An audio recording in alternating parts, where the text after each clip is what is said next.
नमस्कार दोस्तों, मैं मयंक आपका स्वागत करता हूं आपके अपने चैनल में जिसका नाम है स्टडी विद मयंक। तो चलिए आज हम कुछ इम्पॉर्टेंट क्वेश्चन डिस्कस करते हैं सेकंड चैप्टर के। ओवरऑल हमारा चैप्टर डन हो जाएगा और जब हमारा चैप्टर डन हो जाएगा तो हम उसके बारे में फिर आपसे बात करेंगे। तो चलिए आज हम उसके बारे में आपसे बात करते हैं, सेकंड चैप्टर के बारे में, और फिर हम आपसे डिटेल लेने की बात करेंगे। चलिए आज हम आपसे कुछ नहीं पूछेंगे, सेकंड चैप्टर के कुछ क्वेश्चन है जो मुझे बहुत इंपॉर्टेंट लगे और मैंने कहा मुझे बता देना चाहिए, नहीं तो बच्चों को उम्मीद क्या रहेगी कि क्वेश्चन कैसे आते हैं। तो वो क्वेश्चन इंपॉर्टेंट लगे और आपके एनसीईआरटी के बैक साइड के क्वेश्चन है, जिसे आप टेक्स्ट बुक क्वेश्चन कहते हैं, वो हैं और उन्हीं में से मैं उसका आंसर आपको बताऊँगा। देखिए आज जो है असुविधा हुई थोड़ी मुझे, क्योंकि ये जो छोटी सी क्लिपिंग आप देख रहे हैं ये क्लियर नहीं दिखेगी आपको। क्यों? क्योंकि इसको जूम करना पड़ेगा और जूम करने पे इसके वर्ड्स चले जाएंगे। तो आपको मैं इसका क्वेश्चन पढ़ा देता हूँ। जैसे सोवियत अर्थव्यवस्था को किसी पूंजीवादी देश और संयुक्त राज्य अमेरिका की वाली पूंजीवादी व्यवस्था की किन्हीं तीन विशेषताओं का जिक्र करो।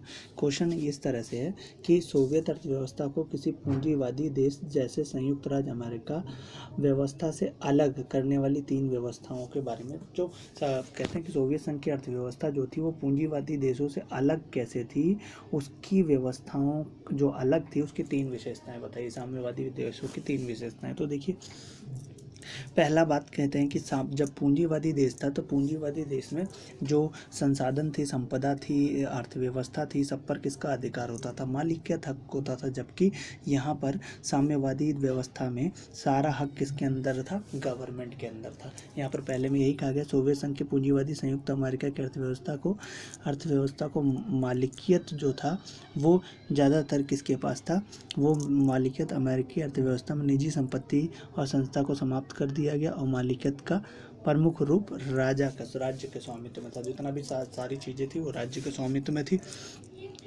समाजवादी अर्थव्यवस्था में पूंजी, भूमि, संसाधन जितने थे सारे सब राज्य के हाथ में थे, किसी के पास पर्सनल नहीं था, जबकि उधर पर्सनल था। तो पहला राज्य प्रभावी था, अर्थव्यवस्था पर उसका था और अर्थव्यवस्था पर उसका निजी अर्थव्यवस्था पर उसकी पकड़ थी, निजी संपदा सारी उसी के पास थी।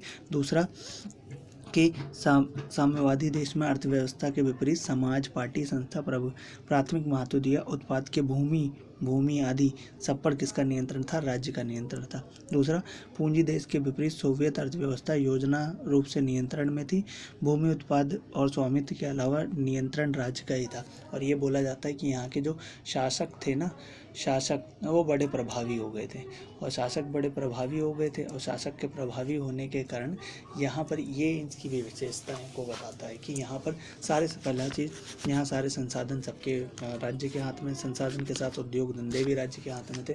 तीसरा, भूमि भी रखने को किसी को अलाउ नहीं था, वो भी राज्य के पास था। तो आप कह सकते हैं कि सोवियत संघ की विशेषता मुख्य तौर पर ये थी कि कोई पर्सनल व्यक्ति ज़्यादा अमीर होने का यहाँ पर चांस नहीं था। क्यों? क्योंकि सारी संपदा किसके हाथ में थी? राष्ट्र के हाथ में थी और सबको काम करना पड़ता था। सबको क्या करना पड़ता था? काम करना पड़ता था। चलिए आ जाइए नेक्स्ट क्वेश्चन के ऊपर जिक्र करते हैं। किन बातों के कारण गोरबच्चों ने सोवियत संघ में सुधार के लिए बाध्य हुए? तो देखिए आपको दिखेगा नहीं, मैं आपको बता के मतलब ऐसे बता देता हूँ मैं आपको कि सोवियत संघ में, देखिए आपने मेरे साथ पढ़ा है चैप्टर तो आपको याद होगा सोवियत संघ में सुधार के लिए क्यों हुए। पहला, तकनीक पीछे होती गई। गोरबच्चे जब आए तो देखा ना उन्होंने, जो तकनीक पश्चिमी देशों में चल रही थी उससे सोवियत संघ काफ़ी पीछे चला गया था, तो सुधार करने की ज़रूरत पड़ी। दूसरा, रूस में खाद्यान्न संकट उत्पन्न हो गया था, तो भी यहाँ सुधार की ज़रूरत पड़ी। रूस में खाद्यान्न संकट के साथ साथ देखा होगा आपने कि नौकरशाहों का नियंत्रण ज़्यादा बढ़ गया, नौकरशाह का नियंत्रण ज़्यादा समाज पर बढ़ गया और नौकरशाह जब नियंत्रण बना तो वो तानाशाह बनने लगे। यहाँ पर संसद नाम मात्र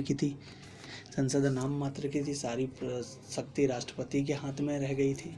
ठीक है, संसद नाम मात्र की सारी शक्ति राष्ट्रपति के हाथ में रह गई, जिसके कारण यहाँ पर गोरबच्चों को सुधार के लिए बाध्य होना पड़ा और गोरबच्चों ने सुधार के लिए बाध्य हुआ और यहाँ पर लोकतांत्रिक नीति को लाने की कोशिश की। ठीक है, और जनता का मानना ये था कि हम पश्चिमी देशों से पिछड़े हुए हैं, हमारी अर्थव्यवस्था उनकी अर्थव्यवस्था से काफ़ी पीछे है।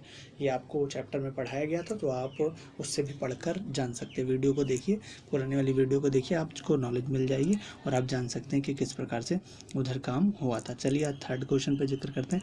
भारत जैसे देशों को सोवियत संघ के विघटन के क्या परिणाम हुए। देखो भारत तो चाहता ही था सोवियत संघ का विघटन हो।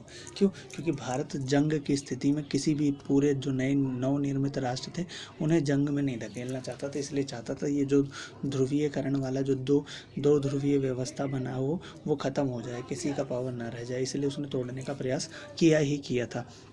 तो उस तोड़ने से भारत को क्या फ़ायदा हुआ सोवियत संघ के विघटन से? तो भारत को ये फ़ायदा हुआ, भारत का जो मित्र बन गया वो रूस बन गया। कौन बन गया मित्र उसका? रूस बन गया, क्योंकि हमने 1971 में 1971 में हमने रूस से मैत्री संधि पर हस्ताक्षर किए। तो मैत्री संधि पर हस्ताक्षर करिए।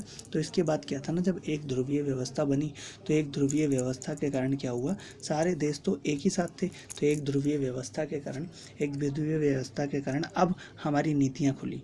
अब नीतियाँ खुली तो 1991 में हमने अर्थव्यवस्था में बदलाव लाने की कोशिश की।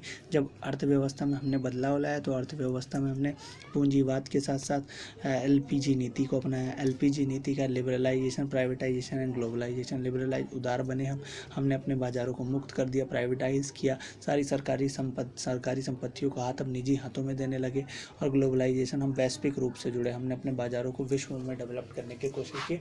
और इन सब का कारण यूएसएसआर ही बना, उसका विघटन। क्योंकि अगर इसका विघटन नहीं होता तो शायद हम लोग इस जगह पर इससे नहीं जुड़ पाते थे। हमारे यहाँ बहुदलीय व्यवस्था थी, बहुत सारी पार्टियाँ थी।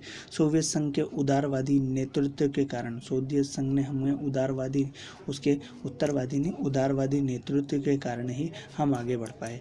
और वहाँ पर हम IMF में, वर्ल्ड बैंक में, यूएनओ के सदस्य बने और हमने बहुत सारे काम किए। कब? सोवियत संघ के विघटन के कारण ही। ठीक है, आप देखना चाहेंगे तो ये मैं आपको क्वेश्चन प्रोवाइड कर रहा हूँ। ठीक है, तो आप इन क्वेश्चनों का आंसर देंगे आप कमेंट बॉक्स में मुझे आंसर दीजिए। और अगर आपको मेरा चैनल अच्छा लगा तो इसको शेयर और सब्सक्राइब ज़रूर कीजिए ताकि सबकी हेल्प हो सके। धन्यवाद।